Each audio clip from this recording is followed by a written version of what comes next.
chiudi un po' l'anno relativa al palio, ma non fai in tempo a fermarti che già subito hai richiamato la Contrada al Crastatone, però anche le prossime elezioni. Hai dato 2 appuntamenti. Partiamo però da quest'anno con Aste Bacchetta. Stasera abbiamo festeggiato Aste Bacchetta, che è praticamente un premio importante che la Contrada per il secondo anno consecutivo ha portato, vincendo appunto all'interno della Contrada. E però oltre a questo abbiamo anche richiamato, appunto come dicevi te, gli appuntamenti, perché qui non ci si ferma mai, si finisce il periodo palesco, ci si riposa una settimana e poi si riparte già col Crastatone, si riparte con l'organizzazione delle elezioni che ci saranno il 6 di novembre. E la Contrada è in fermento, la Contrada è sempre in movimento e fermarsi sarebbe sbagliato, quindi indipendentemente da come andranno le cose anche per il futuro è giusto continuare a organizzare, continuare a fare, continuare a impegnarsi affinché insomma, le cose vadano avanti e vadano avanti per il verso giusto.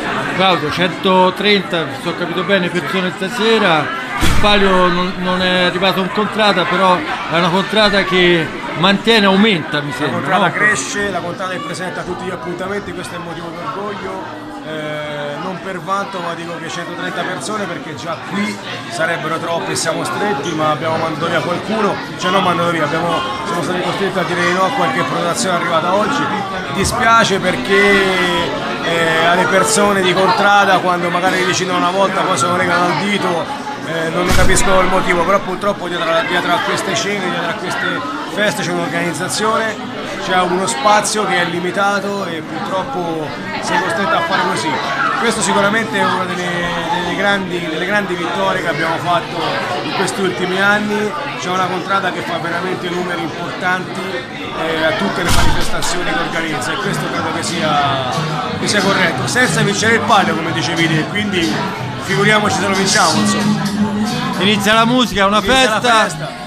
Prospettive, Claudio, prospettive. È passato il Crastatone, un facciamo grandissimo finta. Crastatone, come ha detto Corrado, il migliore della storia, e poi bisogna puntare al palio, perché qui bisogna andare. Le elezioni, mi parlavo delle elezioni. Le elezioni, non lo so, decide il popolo, comunque credo che non ci sarebbe motivo di cambiare tante cose.